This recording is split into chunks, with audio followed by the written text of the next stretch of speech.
Imagine a tomb sealed for over 3,000 years, completely untouched by human hands, hiding secrets that even time itself seemed to forget.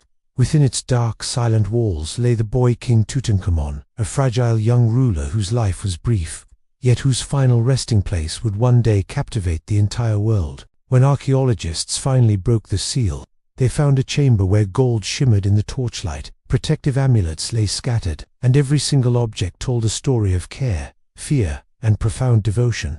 This was no ordinary tomb, it was a carefully constructed sanctuary, designed to shield not only the king's body, but his legacy for all eternity. It's a silent witness to mortality, power, and our shared humanity. As we step inside, the past begins to whisper its quiet truths. Silence isn't always empty. Sometimes, it's heavy, so heavy, it presses down on your chest.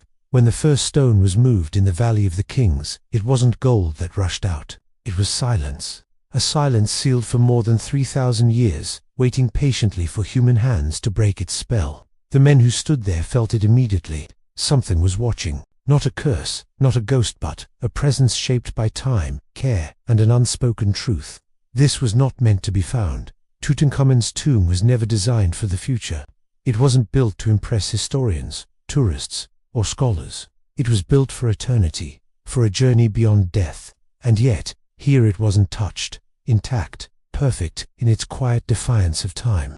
The world later called it beautiful. They spoke of gold, masks, jewels, and unimaginable wealth. But those who understand history know beauty can be misleading. Sometimes, beauty is a cover. Sometimes, it hides fear. And sometimes, it hides pain. Because this wasn't the resting place of a powerful conqueror. It was the resting place of a fragile child. Tutankhamun became king when he was just 9 years old, barely old enough to understand what power even meant.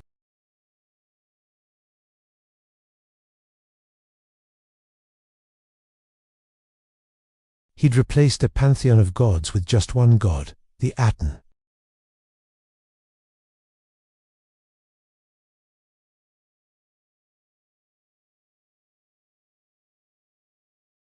And then, the child was crowned. The throne he sat on was heavy, not just with gold, but with expectation. Advisors surrounded him. Decisions were made for him. The old gods were brought back. The temples reopened.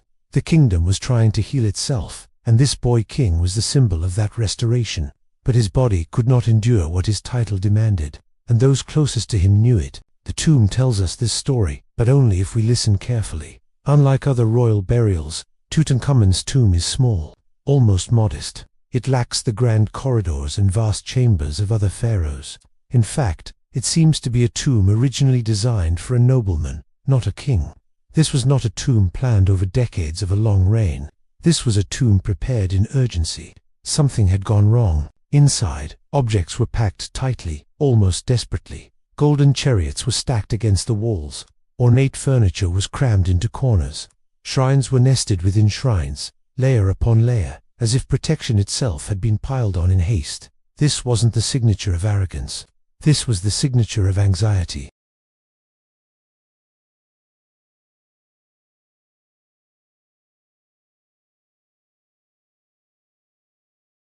Gods of healing, rebirth, and protection dominate the walls.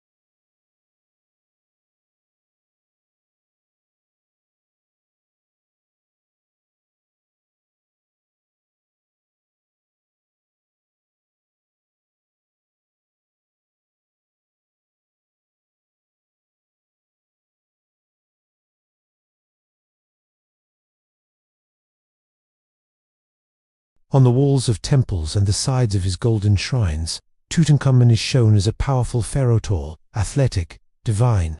He's depicted hunting ostriches from a chariot, a feat that would have been physically impossible for him. The art shows the king Egypt needed, not the boy who was actually there. The silence of the tomb hides the truth that the art refused to show. Beauty was a mask, and silence was a shield. The burial mask itself perfect, serene, solid goldies, perhaps the greatest illusion of all. It shows a god, not a boy. Calm eyes, symmetrical features, eternal peace. But beneath it lay a body that had struggled to survive for 19 years. The embalmers knew this. The care they took with his body was extreme. The layers of linen wrapping were thick and meticulous. The resin they used to preserve him was poured in abundance, almost excessively. And amulets were placed, not just symbolically, but strategically over weak points, over his joints, his heart, his limbs. This was not a routine process. This was compensation. The tomb doesn't celebrate strength, it compensates for its absence. And then there is the silence itself. In the tombs of other great pharaohs, you find inscriptions boasting of military victories. You see lists of conquered lands and grand declarations of their power and dominance. But in Tutankhamun's tomb, the walls speak softly. They don't boast, they guide, they protect, they reassure. This is a tomb built by people who knew their king was vulnerable and loved him anyway.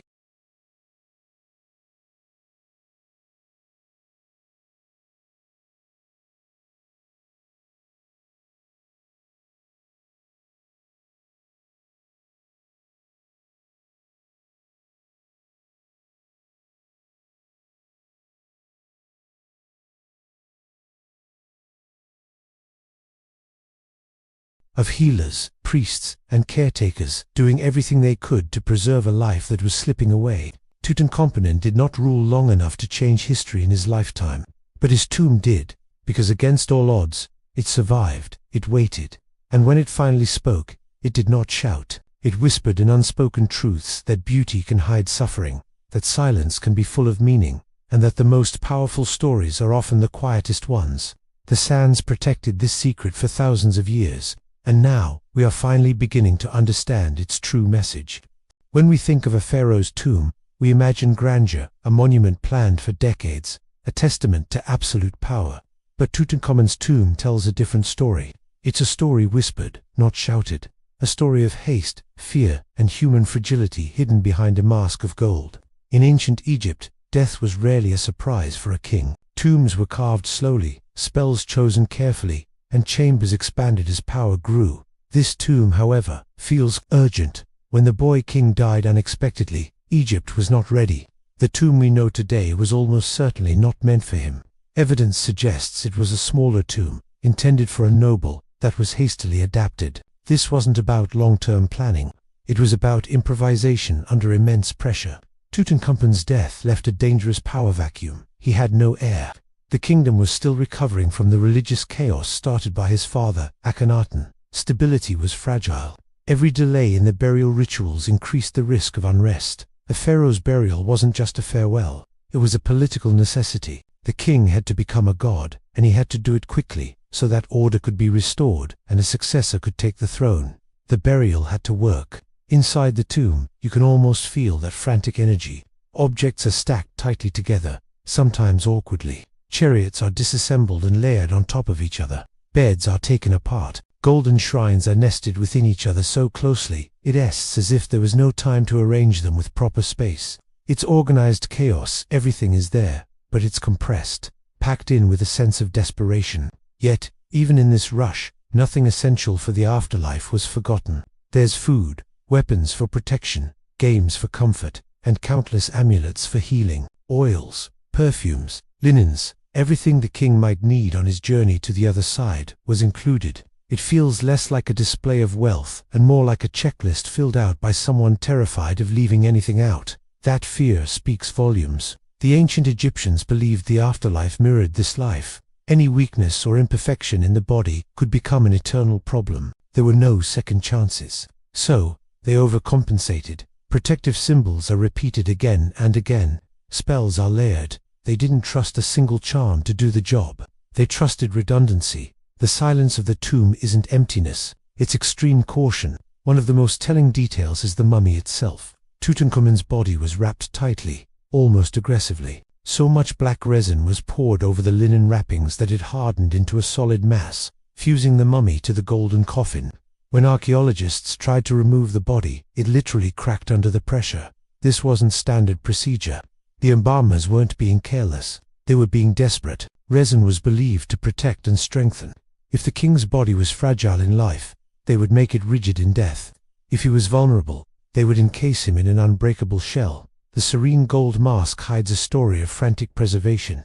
And then there's the mystery of the missing heart. For most mummies, the heart was the most important organ, left inside the body because it was believed to be weighed in the judgment of the afterlife. But Tutankhamun's heart was gone. We don't know why. Perhaps it was damaged beyond repair during embalming. Whatever the reason, its absence was a spiritual crisis. So, they compensated.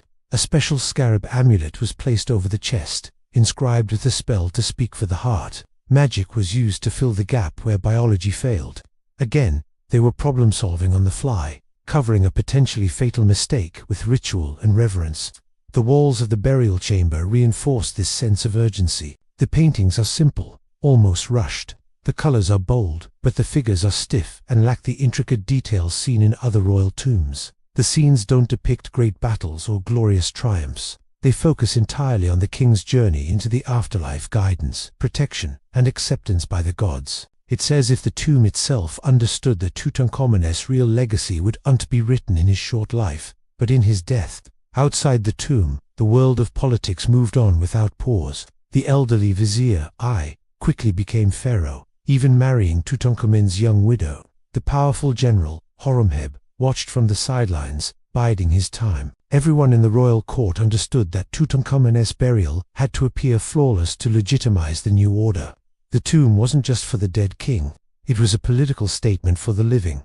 That's why its silence feels so intentional. Loud declarations invite questions. Quiet rituals pass unnoticed. The tomb doesn't draw attention to the kingdom's weakness. It covers it with a layer of dazzling reverence. Gold distracts, beauty reassures, and silence conceals. For over 3,000 years, it worked. Grave robbers plundered nearly every other tomb in the Valley of the Kings, but this one escaped with only minor disturbances. Perhaps because it was small and unassuming. Perhaps because it was buried so quickly and its location forgotten. Perhaps, ironically, because no one expected much from a boy king. His perceived insignificance became his greatest protection, and so the unspoken truth remained sealed away. Tutankhamun's tomb was not a monument built to celebrate power, but a shelter designed to protect fragility. When Howard Carter and his team finally broke through that sealed doorway, they brought light into a space designed for darkness. And as science slowly replaced speculation, the real story emerged not as a grand revelation, but as a quiet whisper. This tomb wasn't loud because its story was never meant to be heroic. It was meant to be human. And humanity, once you strip away the titles and the gold, is often very, very quiet. For thousands of years, a secret lay buried in the Valley of the Kings. When Tutankhamun's tomb was finally sealed, the silence was absolute. But the boy king's body had already told its story to the embalmers who prepared it for eternity. They had seen its fragility. They had understood the urgent need to protect it, to compensate for a life of struggle. And with all the knowledge they possessed, they did just that. It would take modern science millennia to finally understand their work and the truth it concealed. When Howard Carter's team first entered the tomb in the early 20th century, their methods were, by today's standards, almost brutal. The mummy was fused to the solid gold coffin by hardened resin. The iconic death mask couldn't be removed without force. In the process, bones cracked, skin tore, and the fragile body broke. At the time, this damage was misinterpreted. It was seen as evidence of a dramatic end murder, betrayal, a violent palace conspiracy. The story of Tutankhamun, the assassinated king, took hold of the public imagination. A fractured skull, a broken leg, a missing heart. To a world hungry for drama, the boy pharaoh was the ultimate victim. It was a tale of power, jealousy, and death. But the body itself wasn't finished telling its story. It just needed a new way to speak. Decades later, technology rewrote history. Saws were replaced by CT scanners. Speculation gave way to digital imaging. Thousands of cross-sectional images created a picture that was quieter, less sensational, but far more profound. That skull fracture. It happened after death, likely damage caused during mummification or the aggressive 1920s excavation. The broken leg, however, was real. It happened while he was alive, a severe fracture just above the knee. It wasn't immediately fatal, but it would have been agonizingly painful and prone to infection. It was likely the result of a fall, maybe from a chariot, a fall that a healthy young man might survive. But Tutankhamun was not a healthy young man. The scans revealed something deeper. His bones were thin, almost brittle. His joints showed signs of chronic stress. Most telling of all was his foot. He suffered from a condition that would have severely deformed it, making it impossible to walk normally. His balance would have been poor, and every step would have been a carefully considered, painful effort. Suddenly, the hundreds of walking sticks found in his tomb made sense. They weren't just ceremonial symbols of power. They were necessities. They were ancient crutches for a king who could barely stand on his own. Then, DNA analysis added another layer to this tragic story. Tutankhamun's parents were close relatives, almost certainly brother and sister. This was common practice for Egyptian royals, who believed they had to keep their divine bloodline pure. But genetics doesn't care about tradition. The consequence was a boy born with a cascade of inherited conditions. His immune system was compromised, and his skeletal structure was inherently weak. For Tutankhamun, illness wasn't a rare event. It was a constant state of being. His body was perpetually at war with itself. And then came the final, fatal blow. Scientists found traces of the malaria parasite in his system. Not just one infection, but multiple, severe bouts of the disease. Malaria is a brutal illness, bringing high fevers, crippling fatigue, and organ stress. For a healthy person, it's survivable. But for a fragile teenager, with genetic disorders, a compromised immune system, and a freshly broken leg, it was a death sentence. The silence of the tomb suddenly had a new meaning. There was no dramatic murder, no poisoned chalice, no midnight assassin. There was simply a slow, painful decline. A gradual accumulation of weakness, chronic pain, and relentless infection. His death was not a single event, but the final chapter of a lifelong struggle, and the people around him knew it. This is why his tomb is so different, so packed with symbols of healing and protection. Gods of safeguarding appear everywhere. Medical herbs were buried alongside treasures. Amulets were placed with strategic, almost desperate, precision. His court wasn't covering up a murder. They were fighting an invisible enemy they could not defeat. The embalmers had surely seen the signs long before he died. The fever, the weakness, the way pain had altered his posture and movement.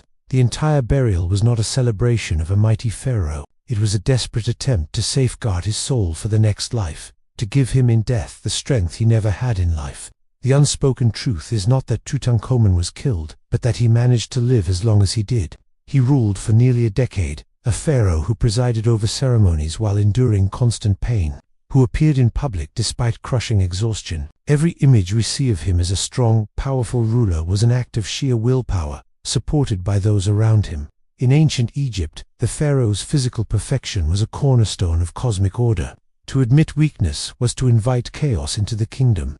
So, the reality of his condition was hidden, buried, quite literally, under layers of gold and ritual. Even the famous mystery of the missing heart fits this narrative. The heart was essential for judgment in the afterlife. Without it, the soul faced eternal damnation. Whether it was damaged during embalming or removed for other reasons, its absence would have terrified those preparing his body. And so they compensated. They placed a scarab amulet where his heart should have been, a magical replacement. Spells took the place of biology. Magic stepped in where the flesh had failed. The breathtaking beauty of his tomb perfectly masks this heartbreaking struggle. Gold doesn't tarnish. Statues don't feel pain, golden masks don't limp, but bodies do. And Tutankhamun's body tells us that one of the most powerful men in the ancient world was also one of its most vulnerable. For centuries, this story of quiet humanity remained hidden. When it finally came to light, it challenged everything we thought we knew about kingship, power, and what it truly means to be strong. The great secret of Tutankhamun's tomb wasn't a scandal. It was the story of a boy, placed on a throne too heavy for his body, who survived not through conquest, but through endurance. And yet, as science solves the mystery of his death, one final question hangs in the air. If Tutankhamun was so obviously fragile, so clearly unwell for his entire life, why was he ever made pharaoh at all? The answer to that question isn't in his tomb. It's in the complex web of power, ambition, and loyalty of the people who ruled alongside him. We often think of Tutankhamun as the boy king, draped in gold, the ruler of a powerful empire. But what if that's only half the story? What if the real power wasn't in his hands at all? To truly understand Tutankhamun, we have to look past the glittering mask and into the shadows behind the throne. The truth is, he didn't rule alone. In many ways, he didn't rule at all. Egypt was in turmoil. His father, Akhenaten, had turned the country upside down with a religious revolution. He had replaced the entire pantheon of gods with a single deity, the sun disk Aten. Temples were closed, priesthoods were dismantled, and the nation's spiritual heart was broken. When Akhenaten's radical experiment failed, Egypt didn't need another innovator. It needed a healer. It needed a return to stability, a symbol of continuity. That symbol was Tutankhamun. He was young, easy to influence, and had royal blood. He was the perfect vessel for a restoration. Almost immediately after being crowned, his name was changed from Tutankhaten to Tutankhamun, honoring the old god. Amen. Decrees were sent out in his name, reopening the abandoned temples and bringing back the traditional rituals. But these weren't the decisions of a young boy. They were the calculated moves of experienced men who knew how to navigate the treacherous waters of court politics. Two figures stood closest to the young pharaoh. The first was a senior advisor who had served under Tutankhamun's father. He was a master of political maneuvering, the wise old hand guiding the state. The second was Horemheb, the commander of the army. He represented military strength and the power to enforce order. Between the two of them, and Horemheb effectively governed Egypt. The boy king was the face of their administration, the visible center of a power structure he didn't actually control. This context changes how we see his famous tomb.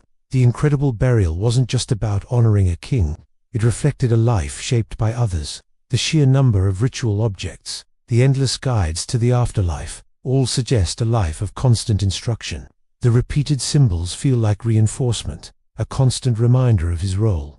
Just as in life, Tutankhamun was not expected to navigate the afterlife on his own. He was being guided, directed, and supported every step of the way. Even the art on the tomb walls tells this story. You don't see images of a conquering hero or a dominant commander. Instead, you see Tutankhamun being led by the hand by gods. You see other figures introducing him, welcoming him into the next world.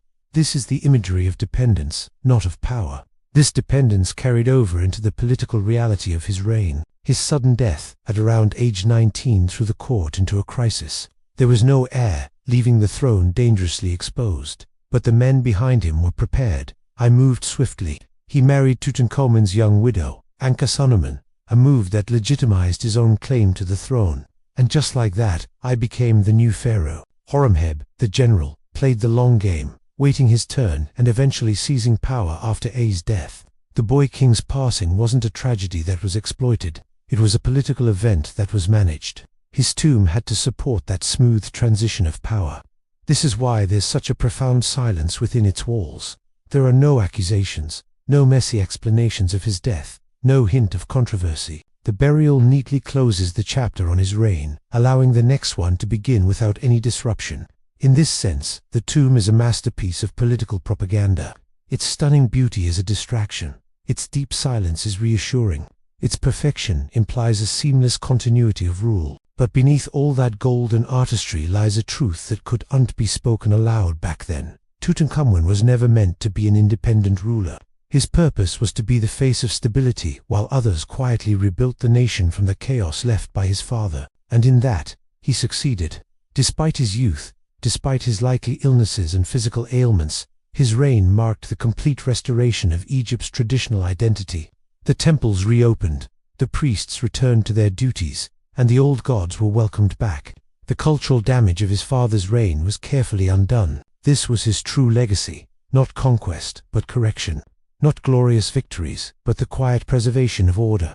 Perhaps this is the real reason his tomb survived intact for over 3,000 years. The tombs of mighty conquerors, like Ramesses the Great, were plundered because great power and wealth attract thieves. But this tomb belonged to a quiet king whose real influence was subtle and indirect. There was no great myth of buried superweapons or unbelievable treasures to lure robbers, not until Howard Carter broke the seal in 1922. Ironically, the boy king who ruled the least became the pharaoh we remember the most. The very silence that was designed to protect political stability in his time ended up protecting his story for hours. The unspoken truth of his reign only deepens his mystery. Tutankhamun mattered not because of what he did, but because of what others did through him, and how masterfully they preserved that illusion.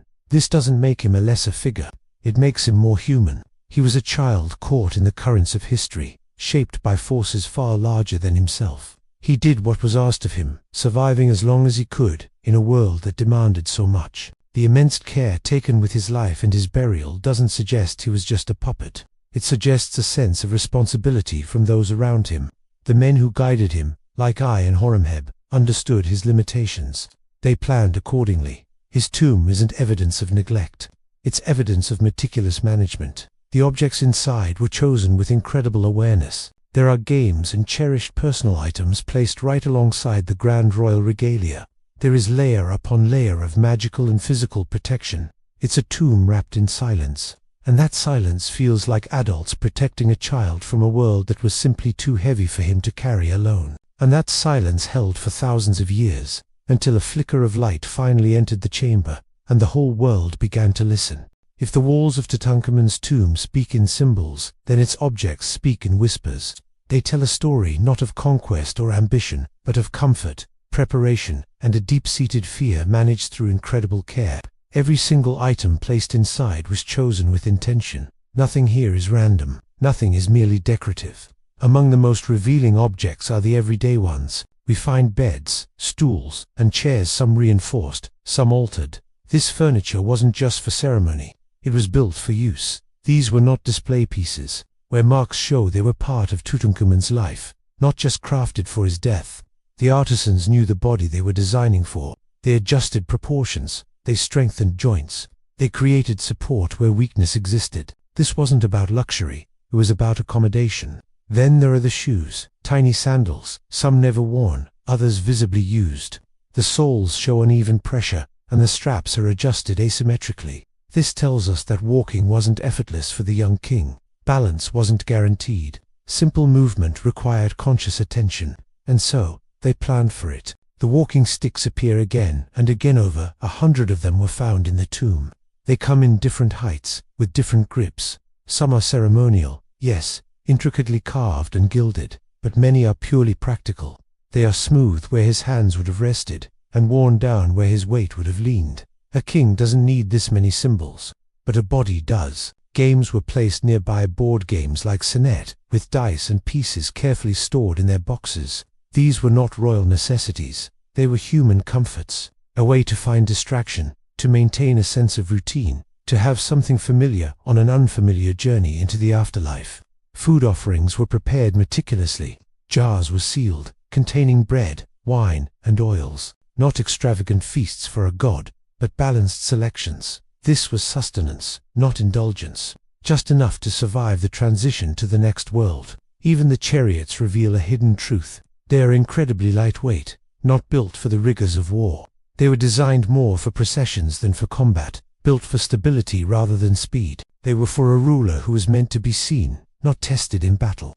Weapons were included, of course, but they are pristine, unused. They are clean and symbolic, a necessary part of the afterlife kit, but never meant for actual fighting. This is a tomb that understands limitation. Then there are the amulets, hundreds of them. Scarabs, sacred eyes, and protective knots were layered between the linen wrappings of the mummy. They were placed on joints, over the heart, around the neck, and along the limbs. This sheer repetition isn't about aesthetics, it is about anxiety. The ancient Egyptians believed that repetition strengthened magic. If one charm failed, another would succeed. If one god looked away, another would notice. This isn't the act of a culture brimming with confidence. This is contingency planning on a spiritual scale. And nowhere is that clearer than in the medical items discovered. Herbs known for pain relief, oils with antibacterial properties, substances associated with healing rather than ritual alone. For the Egyptians, the line between medicine and magic was blurry. Perhaps not. Healing itself was a sacred act. The embalmers and priests weren't just preparing a corpse for burial. They were continuing a form of treatment. The afterlife wasn't seen as an escape from illness, it was another environment where weakness could persist. And so they prepared as if the journey would be difficult. The famous golden masks, the glittering statues, and the golden surfaces distract us from this quiet truth. But beneath them, wrapped in linen and resin, lies a body that was surrounded by immense care. Even the coffins tell this story. They are nested within each other, layer upon layer, like a suit of armor. Not one shell, but many. each one reinforcing the last, protection upon protection upon protection. The silence of the tomb magnifies this message. Nothing here boasts, nothing exaggerates. Everything is functional, even when it is breathtakingly beautiful. And beauty here is not vanity, it is reassurance. To those who placed these objects, beauty was calming. Gold, for instance, did not corrode. It symbolized permanence and eternity. If the king's body was fragile, his surroundings would not be. They created stability through materials. And perhaps, most telling of all, are the personal items: necklaces worn down by use, rings shaped by his fingers, clothing folded so carefully. These are not symbols of power. They are reminders of a person. Someone folded those clothes. Someone packed those games. Someone selected those shoes. The tomb doesn't feel like a state project alone. It feels intensely personal, like a group of people trying desperately to ensure that a fragile king would not be alone, would not be in pain, and would have everything he needed. This is the unspoken truth of the discovery. Tutankhamun's tomb is a care package, wrapped in gold, sealed with magic, buried in silence. It reveals a civilization that understood vulnerability and responded not with denial, but with profound adaptation. They did not hide weakness, they compensated for it, quietly and beautifully. And that is why this tomb resonates so deeply with us today, because we modern humans recognize this instinct. When someone we love is fragile, we bring them comfort, we prepare, we anticipate their needs, we overpack, we include extras, just in case. This tomb is the ancient version of that very human instinct. It is not loud because it does not need to be. Its power lies in what it refuses to say outright. The beauty draws the eye, the silence holds the truth. And the truth is this: Tutankhamun was not buried like a god. He was buried like someone who was deeply, deeply cared for, and that care endured for thousands of years, until the world finally learned how to listen to the whispers in the dark. When Howard Carter peered into the darkness of Tutankhamun's tomb, he broke a silence that had lasted over 3,000 years, and into that silence, the modern world rushed to fill it with noise. Headlines screamed, rumors spread like wildfire. A story began to take shape, not of incredible discovery, but of supernatural revenge. They called it a curse. It was a much better story. It was easier to believe the tomb was angry than to accept the quiet, deeply human truth it held. The whole frenzy ignited with the death of Lord Carnarvon, the expedition's sponsor. The cause: a mosquito bite, a shaving cut, an infection that led to blood poisoning. It was a tragic, but entirely explainable death in the 1920s. But coincidence doesn't sell newspapers, and it certainly doesn't satisfy a public hungry for drama. Suddenly, everything became a sign. When the lights flickered in Cairo at the moment of Carnarvon's death, it was the pharaoh's power. When his dog reportedly howled and died back in England, it was the pharaoh's reach. Myth took control. The silence of the tomb, once a symbol of sacred protection, was twisted into a threat. The curse wasn't born from ancient hieroglyphs. It was born from our own modern imagination.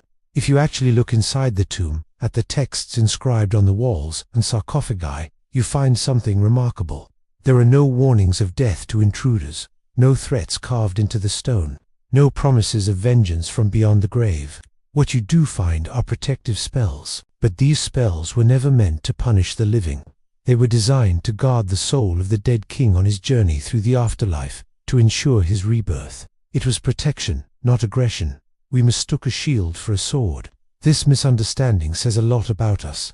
We expected a powerful king to defend his resting place with force, with violence. So when a series of unfortunate, but explainable, deaths followed the discovery, we saw a pattern of retaliation. We assumed the tomb was hostile, but it was never hostile. It was just cautious, sacred. The sensational stories of the curse distracted everyone from the real dangers of opening a sealed-off space. Think about it. You're re-unsealing an environment that has been cut off from the world for millennia. There are genuine biological and environmental risks. Mold spores, ancient bacteria, air-trapped for centuries. Not to mention the physical stress and sheer exhaustion of the archaeological work itself. These were the real, invisible threats. The curse just gave them a scary, marketable face. And in doing so, it buried the truth all over again. The irony is just staggering. A tomb meticulously built to protect a fragile boy king was recast as a weapon against the living. An act of profound care was rewritten as an act of menace. A sacred silence was mistaken for malice. This transformation reveals far more about the modern world than it does about the ancient one. Mystery cells. Newspapers thrived on it. Hollywood dramatized it. The boy king was turned into a monster, wrathful, powerful, and vengeful. Yet, the objects found inside his tomb tell the complete opposite story. There's nothing aggressive in there. No spring-loaded traps, no hidden blades, no written warnings. What Carter found was layer after layer of protection, comfort, and guidance for the next life. The gods invoked on the tomb walls are healers, guardians, and divine escorts, not executioners. The myth of the curse didn't just twist the facts, it completely erased the boy. It replaced a young man who likely had a disability and died young, with a powerful, vengeful legend. And legends, as we know, are much easier to fear than fragile children. As actual Egyptologists and scholars began to push back, the truth slowly started to re-emerge. They examined each supposed cursed death. What did they find? Old age, pre-existing illnesses, accidents, infections. The pattern wasn't a curse, it was just a series of coincidences, amplified by sensational reporting. Under careful scrutiny, the entire cursed narrative just dissolved. But the myth had already done its work. It had captivated millions. It drew the world's attention to this incredible discovery. And ironically, the fear it generated ensured that King Tutankhamun would never be forgotten again. The myth, in its own strange way, kept his story alive. And as the fear began to fade, another realization started to grow. The tomb hadn't lashed out. It had simply endured. It had waited. It had allowed itself to be misunderstood for decades. Silence had, once again, become its greatest protector. Even today, the curse of the pharaohs lingers in our popular imagination. Not because there's any truth to it, but because the idea speaks to a deep human discomfort. The discomfort of seeing how vulnerability can survive longer than brute strength. How an act of care can outlast an act of conquest. The idea that a child, protected not by weapons but by love and ritual, could command global attention thousands of years later, that is a strange and powerful concept. The curse was a projection. We couldn't reconcile the breathtaking beauty and fragility of the tomb's contents with our ideas of royal power. So, we invented danger to make it make sense. We projected our own fears onto the silence. But as the noise of superstition faded, another voice began to emerge, the voice of science. Researchers returned to the valley, not with tabloid reporters, but with CT scanners, DNA analysis, and microscopes. They started asking quieter, more precise questions. And in doing so, they finally began to hear what the tomb had been saying all along. This was never a story about revenge. It was a story about preservation, about an almost desperate attempt to ensure a young king's eternal life. Once you strip away the curse myth, what's left behind is something far more compelling. It's a story of how easily we project our own fears onto what we don't understand, and how misunderstanding silence can turn an act of love into a tale of terror. The tomb didn't curse anyone. It simply existed, and that existence, when misunderstood, can be frightening. But when you finally take the time to listen, to understand, it becomes a lesson in care, in memory, and in the enduring power of a quiet truth that waited patiently for us, right beneath the sand. For over a century, the golden mask of Tutankhamun has stared back at us, a symbol of immense wealth and ancient mystery. His name is known across the globe, his treasures have dazzled millions. But the boy behind the mask, he remained a ghost, a famous face with no story. His life was a canvas of speculation, his death a riddle wrapped in linen and gold. He was a king without a voice, frozen in time. Then, something shifted, not with a dramatic curse or a new discovery of treasure, but with the quiet hum of a machine. Modern science entered the Valley of the Kings, not as treasure hunters, but as listeners. Where the first explorers saw gold and mystery, scientists saw data. Where they heard whispers of a curse, these new explorers asked precise, patient questions. The mummy was no longer just an artifact to be marveled at. It was a witness waiting to testify. And slowly, layer by layer, the silence of 3,000 years began to speak. For decades, the most popular theory about Tutankhamun's death was a dark one. Murder. A hole in his skull, seen in early X-rays, fueled a narrative of palace intrigue. A young king, perhaps too independent, struck down by a powerful advisor or a rival for the throne. It's a story we understand, a drama of power and betrayal. It made for a great headline. But science, it turns out, is often a poor storyteller but an excellent detective. High-resolution CT scans gave us a look inside the mummy with unprecedented detail. The infamous hole in the skull. The evidence showed it wasn't an injury from a blunt object. The bone fragments weren't driven into the skull. They were loose. More importantly, the edges showed no signs of healing, which would have occurred if it were a fatal blow. The most likely explanation was that the damage happened after death, either during the embalming process or even during Howard Carter's initial examination. The murder theory, so dramatic and compelling, simply crumbled under the weight of evidence. There was no assassination, but the scans revealed something else, something far more personal and poignant. They told the story not of a murder victim, but of a young man in pain. The boy king had a clubfoot, a severe deformity that would have made every step an effort.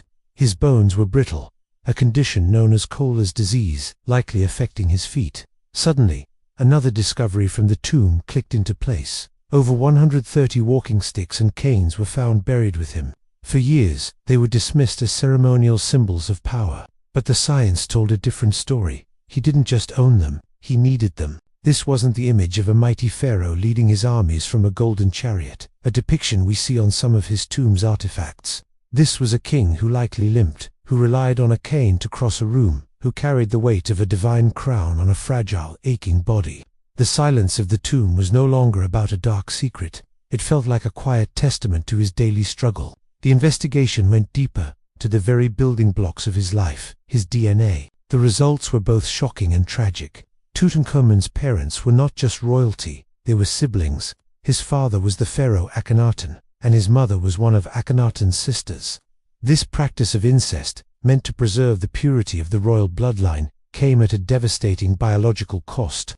It created a perfect storm of genetic vulnerabilities. The inbreeding left Tutankhamun with a weakened immune system and a predisposition to bone disorders. His short life was no longer a mystery to be solved, but a tragedy that was almost genetically predetermined. He was a boy born into a body that was not built to last. He inherited a kingdom, but he also inherited a legacy of disease. And then, the final piece of the puzzle fell into place. Scientists found DNA from the deadliest parasite in human history inside his remains. Plasmodium falciparum, the microbe that causes malaria. For a healthy person, malaria is a severe illness. For a young man with a compromised immune system and existing physical frailties, it would have been a death sentence. Imagine it, a severe bout of malaria, a fever raging through his weakened body. Perhaps he fell, fracturing his leg, another injury revealed by the scans. In his fragile state, the infection would have overwhelmed him. The story of his death was now complete. No curse, no conspiracy, no assassination. Just a sick boy, in a world without modern medicine, succumbing to disease and injury. It's a story that is far less dramatic, but infinitely more human. This new understanding changed how we see the tomb itself. The breathtaking beauty, the sheer weight of the gold, suddenly felt different. It was no longer just a display of unimaginable power and wealth. It felt like an act of compensation, an act of love. The ancient Egyptians believed deeply in the afterlife. For a king whose life was marked by pain and limitation, his death needed to be a journey into eternal safety and perfection. Every golden object, every intricate carving, was a promise. You suffered enough in this life. In the next, you will be whole, you will be protected. Rest now. Even the tomb's rushed construction took on a new meaning. Compared to other pharaohs, Tutankhamun's tomb is tiny, almost an afterthought. The decorations on some walls seem hurried, the craftsmanship less than perfect. For years, this was seen as a sign of his insignificance, a king so unimportant he was given a minor tomb. But now, we see it differently. It wasn't neglect, it was urgency. They didn't have time. Grief and love don't wait for perfection. They work with the time they have. They were in a race to give their young king the eternal peace he deserved. Science didn't disenchant the tomb of Tutankhamun. It didn't strip away the wonder. Instead, it replaced the cheap thrill of a murder mystery with the profound weight of empathy. Where myths of curses once stood, a deep and relatable human story began to grow. The boy king emerged from the shadows, not as a symbol of ancient secrets, but as a mirror reflecting the vulnerability that connects us all, whether we wear a crown or not. But as some questions were answered, new ones arose. If Tutankhamun was so physically frail, how did he rule an empire? Who was really in charge?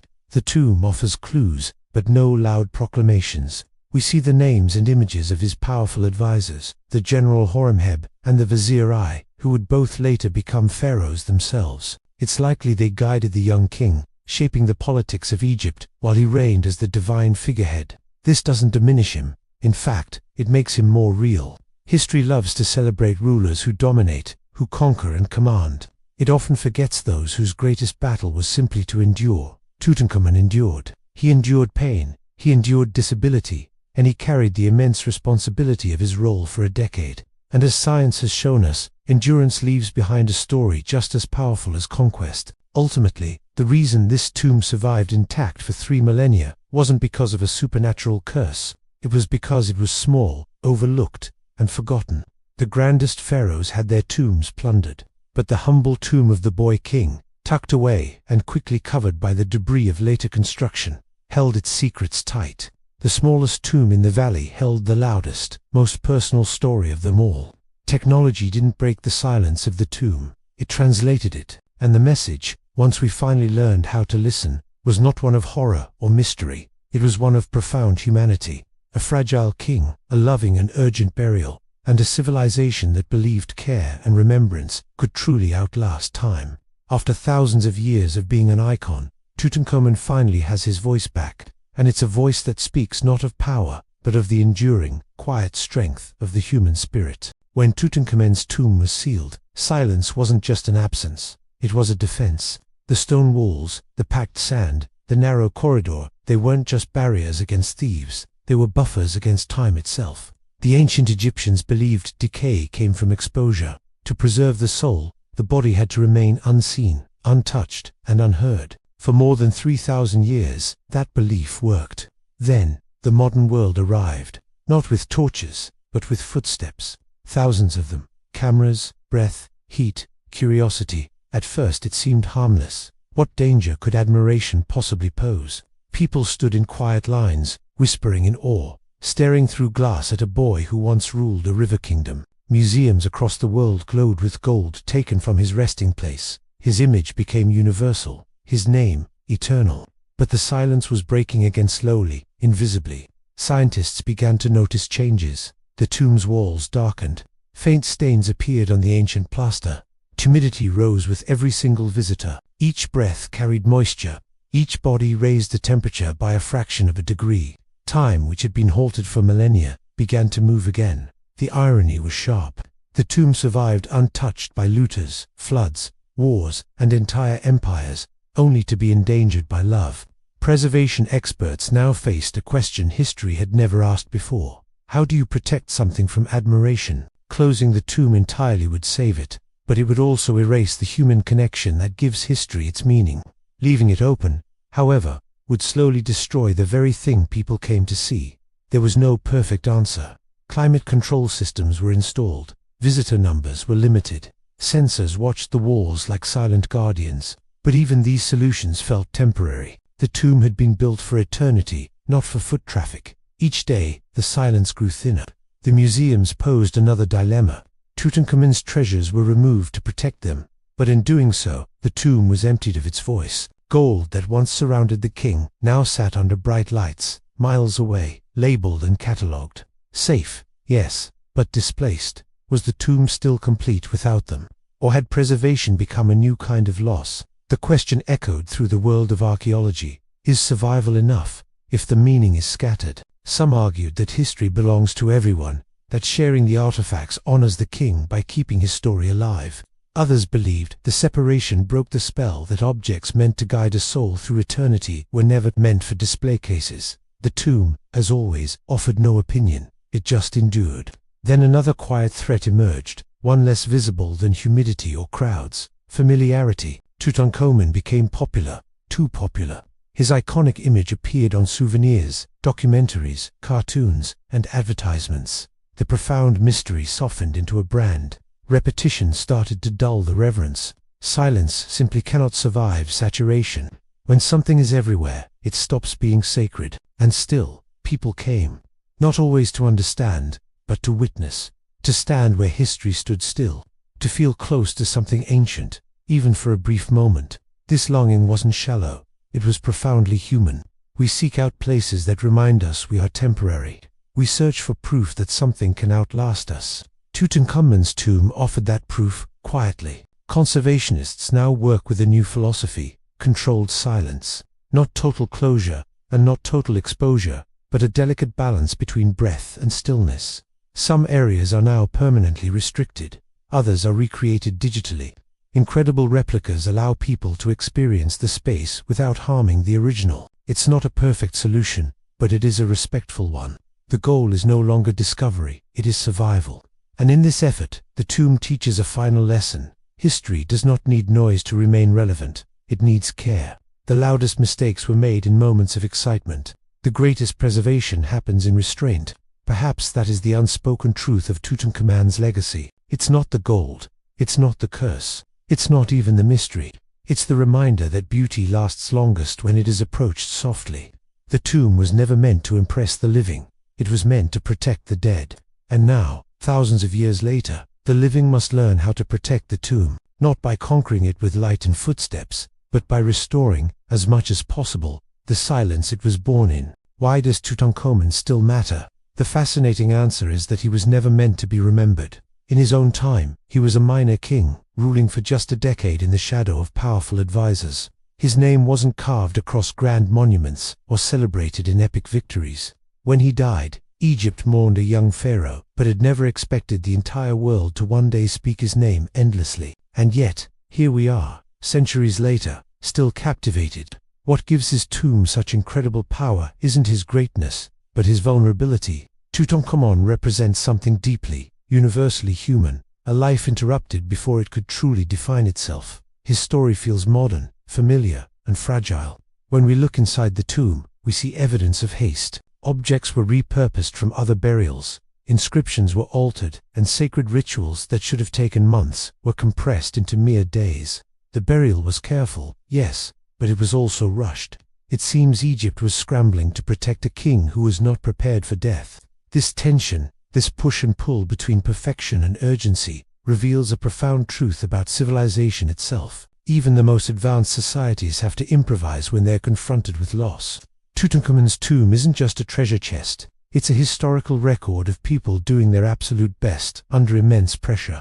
The world often imagines ancient Egypt as this timeless, flawless monolith of stone and gold.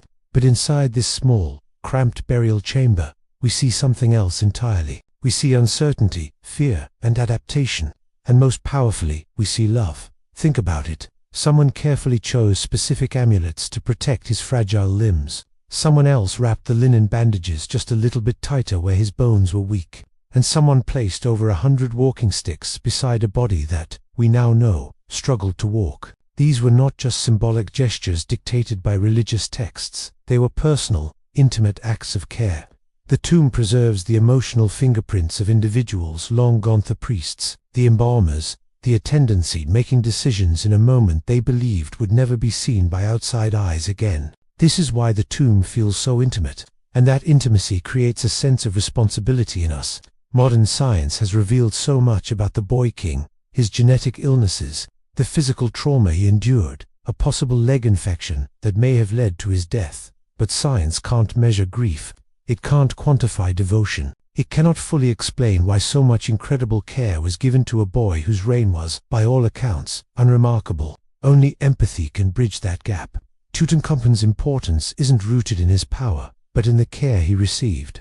An entire civilization paused its political turmoil to protect him, despite the instability and the limited time they had. That pause echoes across millennia. In an age like ours, so obsessed with achievement and productivity, Tutankhamun reminds us that a person's worth isn't only measured by their accomplishments. A life doesn't need to be great to deserve preservation and respect. Perhaps that's why his story resonates so strongly with us right now. We live in a world of constant speed, visibility, and the pressure for non-stop output. Yet we find ourselves drawn to a sealed room where almost nothing happened for 3,000 years. In our noisy world, that silence feels rare. That endurance feels sacred. Tutankhamun's tomb offers a completely different definition of legacy. It's not about what you build, but about how you are protected when you can no longer speak for yourself. And there's another critical reason Tutankhamun still matters so much today. He completely exposes the myth of control. The ancient Egyptians believed they could engineer eternity. Through precise rituals, monumental architecture, and meticulous planning, they aimed to conquer death itself. And in many ways, they succeeded. Their culture has endured for thousands of years, but they could not predict archaeologists. They could not have imagined digital cameras, massive crowds of tourists, or the subtle damage caused by climate change. Their plans were perfect, but only for the world they knew. That realization is incredibly humbling. It forces us to ask, what are we building today that we believe will last forever? What systems, what technologies, what digital monuments are we creating, without truly understanding the world that will one day inherit them? Tutankhamun's tomb asks that question without ever speaking a word. It shows us that even the concept of eternity must adapt to survive. And so, the preservation of his tomb today isn't about freezing the past in time. It's about maintaining a dialogue, a conversation between the ancient intention of his people and our modern responsibility. We are no longer just observers, peering through glass. We are active participants in his story. The very moment Howard Carter broke the seal on that tomb, history shifted.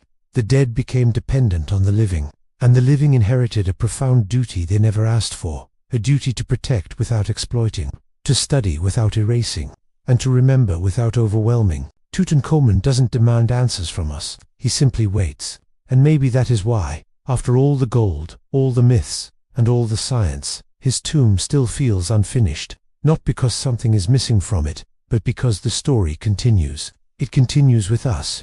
The tomb is still quiet, not because nothing remains inside, but because it is patient. It doesn't rush to tell its story. It doesn't seek applause or admiration. It simply exists, waiting for listeners who will slow down enough to notice what truly matters. We see the gold shining, the famous mask gleaming, and treasures glittering, but none of that is the real essence of this place. The essence is silence, layered in linen and resin, shaped by hands that knew fragility, fear, and devotion. To stand inside that chamber is to feel time differently. Millennia have passed, yet everything feels suspended in a single moment. The boy king never moved through these corridors when he was alive, yet every object hums with his presence. You can almost feel it. A small, almost childlike chair holds the weight of his absence. A collection of walking sticks whispers stories of pain he must have endured. Game boards and dice speak of attempts to entertain and comfort a young ruler.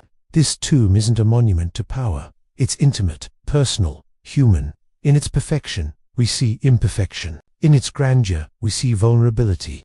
And in its deep silence, we feel the immense care that went into it. Even now, modern visitors often miss this. We marvel at the gold. We photograph the mask. We count the treasures, but the real story is much subtler. It's in the repeated spells inscribed to speak for the boy in the afterlife. It's in the layers upon layers of amulets placed to protect his joints and limbs.